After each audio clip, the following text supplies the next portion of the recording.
안녕하세요. 썰처녀입니다. 오늘의 사연 시작하겠습니다. 저는 올해 60살이 된 여자입니다. 제 이야기가 생각나 사연을 보냅니다. 평범한 가정에서 자라 소박하고 다정한 남자를 만나 결혼하게 되었고 우리 사이에는 딸이 생겼습니다. 그러나 시댁에서는 별로 아이를 반기지 않는 분위기였습니다. 시댁은 집과 가까워 자주 방문을 하셨고 그럴 때마다 아이를 보면 본 척도 안 하시고 할머니 하고 따라가면 기집애가 아무한테나 앵겨 하면서 눈치를 주었습니다. 아이를 별로 안 좋아하시는 줄 알고 대수롭지 않게 생각했죠. 그런데 어느 날 어머님은 이제 아들 하나 낳아야지 기집애만 낳을 건 아니지? 라며 이야기하셨습니다. 아직 형편이 여유롭지 않아 아이는 시간을 가져야 할 것 같다고 말씀드리니 아들만 낳아봐라. 내가 다 키워주지. 이런 시어머님이 어딨니? 하며 말씀하셨습니다.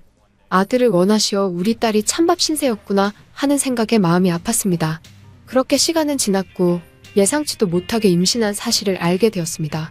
어머님은 드디어 네가 우리 집을 위해 일하는구나 라며 좋아하셨습니다. 과일이며 고기를 사오셔서 좋아하시는 모습을 보니 좋긴 하나 만약 아들이 아니면 어쩌지 하는 걱정이 들어 임신한 즐거움보다 걱정이 컸습니다. 남편은 딸이면 어떠냐고 걱정하지 말라고 했지만 내심 아들이길 기도하게 되었습니다. 드디어 출산일, 태어난 아이는 아들이 아닌 딸이었습니다. 그래도 뱃속에서 10달 품은 내 소중한 아기여서 저는 행복했습니다. 하지만 출산 소식을 듣고 오신 시어머님은 너는 아들도 하나 못 낳는 머저리니?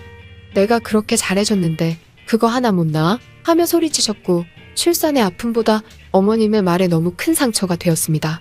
그렇게 일주일이 지났고 연락도 없이 찾아오신 시어머님은 한마디 말도 안 하고 제 방에서 제 옷이랑 짐을 싸기 시작했습니다.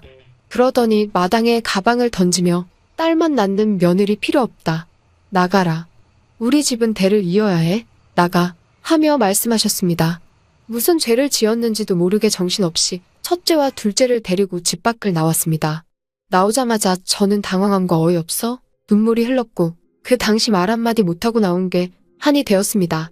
그렇게 집을 나와 친정으로 갔습니다. 친정엄마는 미친 사람이라며 욕을 해주었고 저를 따뜻하게 감싸주었습니다. 남편은 뒤늦게 퇴근하여 시어머님이 저지른 만행을 알게 됐습니다. 저를 보러 친정으로 달려왔고 같이 집으로 가자고 이야기했습니다. 친정 엄마는 나도 내 딸 귀하게 키웠어. 아무리 아들이 귀해도 그렇지 아들 못 낳았다고 내쫓는 집이 어딨나. 내 딸이 그런 대접받는 거 싫으니까 그냥 가게. 남편은 엄마의 눈치를 보며 그럼 나중에 데리러 오겠다 말하고 돌아갔습니다. 엄마의 말에 눈물이 났고 이렇게 사는 제가 한심하게 느껴졌습니다. 엄마는 여기 있는 동안 푹 쉬다 가라고 말씀해 주셨습니다. 그렇게 한 달의 시간이 흘렀습니다. 남편은 시어머님께 다시는 그런 소리 못하게 했다고 당당하게 말했습니다.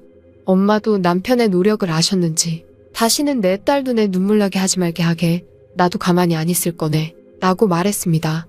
그렇게 엄마와 인사를 하고 아이들과 오랜만에 집으로 돌아왔을 때 시어머님은 우리를 기다렸다고 하셨습니다. 내가 그때는 너무 욱했다. 미안해. 나도 그래서 반성 많이 했다. 너무 마음에 담지 말아라 라고 말씀하셨고 마지못해 알겠다고 말했습니다. 그때는 정말 반성을 하신 줄 알았습니다. 하지만 둘만 있는 시간이면 그래도 딸 둘은 너무하지 않니? 한 명만 더 낳아라. 아직 나이도 젊고 괜찮잖아. 하셨습니다. 그 말을 들을 때마다 시어머님의 입을 꿰매고 싶었습니다. 시간이 흘러 형님이 드디어 임신을 했다고 이야기했고 아이는 아들이었습니다. 가족들과 만나는 명절이면 시어머님은 우리 딸들에게는 눈길 하나 주지 않고 형님 아들만 물고 빨고 했습니다. 비교는 하시겠구나 생각했으나 이 정도일 줄은 몰랐습니다. 밥을 먹으려고 차리는데 우리 아이들 밥이 차가웠습니다. 왜 이렇게 차갑냐고 하니 바쁘고 밥이 없다며 제 딸들에게만 찬밥을 주는 거였습니다. 당연히 형님 아들에게는 따뜻한 밥을 주었고요. 비교당하고 무시당하는 딸들을 보니 안쓰러워 괜히 미안한 마음이 들었습니다. 어머님의 행동 때문에 괜히 형님 아들이 얄미울 때가 많았습니다. 형님네 가족도 아들을 낳았다는 이유로 기세가 등등했습니다. 음식을 차릴 때나 청소할 때면 속 빠져서 아들 핑계만 되었습니다. 그래서 힘든 일은 모조리 제 몫이었습니다. 눈치 없는 남편은 우리도 아이 하나 더 낳을까? 이런 헛소리만 해서 화를 돋구었습니다. 몇 년 후 아이들은 학생이 되었고 어머님 생신이라 가족이 모이던 날이었습니다. 딸들도 저를 도와 밥을 다 차리고 나니 그제서야 형님네 가족이 왔습니다. 형님 아들은 저희를 보고도 인사를 하지 않고 게임만 하고 있습니다. 형님 역시 수고했어. 이런 말 한마디도 없이 어머니, 국 누가 했어요? 좀 짜네요. 이런 말만 골라 했습니다. 그러니 어머님은 저를 보시며 거봐, 내가 짜다 했잖니. 너는 국 하나도 간을 못 맞추니? 너가 그러면 나중에 네 딸들은 시집가서 이쁨 받겠니? 라고 이야기했습니다. 다 만들고 나서 간장을 더 넣어야 한다고 했던 건 어머님인데 저에게 본인의 잘못을 뒤집어 씌웠습니다. 형님 아들은 게임만 하면서 차려놓은 밥에는 손도 안 대더니 피자 먹고 싶다고 시켜달라고 이야기했습니다. 어머님은 아이고 우리 손자, 그래도 할미가 손자 주려고 만들었는데 조금만 먹어보지 했고, 조카는 할머니가 만든 거 맛없어. 빨리 피자나 시켜줘 라고 말했습니다. 형님은 그 모습을 지켜보면서도 애를 혼내기는커녕 제가 시킬게요. 밥을 별로 안 좋아해서요 하면서 주문했습니다. 형님 내외는 어머님의 생일임에도 선물이나 케이크도 없이 빈손으로 왔고 저와 제 딸들만 선물을 준비했더라고요. 어머님은 딸들이 선물한 내복과 화장품을 받고도 고맙다는 말 없이 형님 가족에게 반찬을 싸주기에 바빴습니다. 아이들은 집에 와서 할머니 너무 싫어. 왜 그러는 거야? 라는 말을 했고 옛날 사람이라 그래. 너네가 이해해줘라고 타일렀습니다. 날이 지날수록 어머님의 행동이 더욱 화가 났습니다. 시간이 흘러 첫째가 졸업했고 원하는 대학에 합격하여 소식을 알렸습니다. 그 말을 들은 어머님은 기집애들이 무슨 대학이냐며 돈 낭비하지 말고 좋은 남자 만나서 결혼이나 시켜라 라며 이야기하셨습니다. 그 말을 들으니 예전부터 참았던 울분이 터져나왔고 저희 아이 장학생으로 가는 거라서 돈도 안 들어요 라고 대답했습니다. 기집애가 지 애비 머리 닮아서 공부는 잘하나 보네 라며 혼자 중얼대셨습니다. 옆에 있던 형님은 어머 애들이 공부를 그래도 곧잘 했나봐. 그래봤자 졸업하고 월급 받는 건 남자보다 못하지 뭐 하면서 옆에서 얄밉게 한마디 하더군요. 형님, 요즘은 시대가 바뀌었어요. 여자도 성공할 수 있는 시대예요. 라고 한마디 덧붙였습니다. 어머님은 그래봤자 기집애들은 기집애일 뿐이야. 우리 손자 봐라. 얼마나 듬직하니. 라며 이야기했습니다.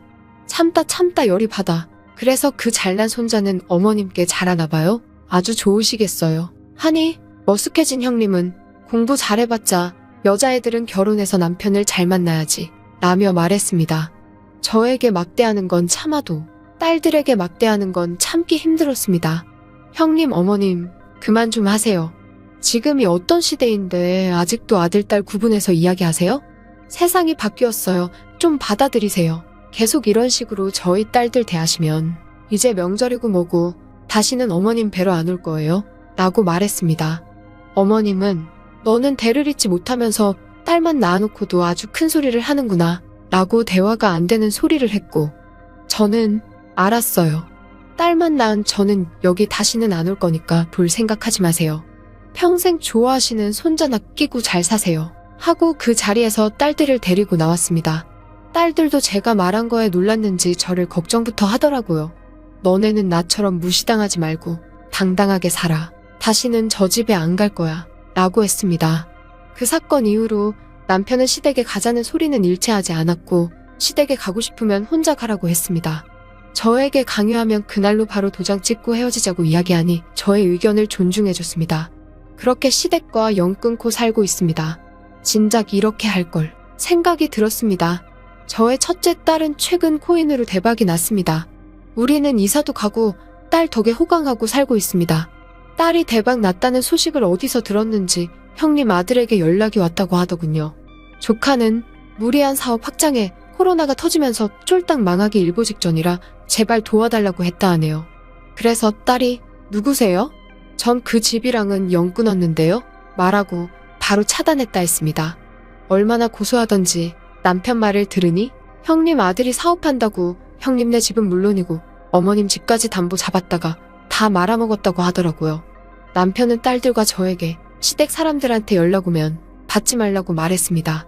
그 이야기를 듣고 십몇 년 쌓인 채증이 시원하게 뚫려 지금까지 두 발 쭉 뻗고 잘 자며 행복한 나날을 보내고 있습니다.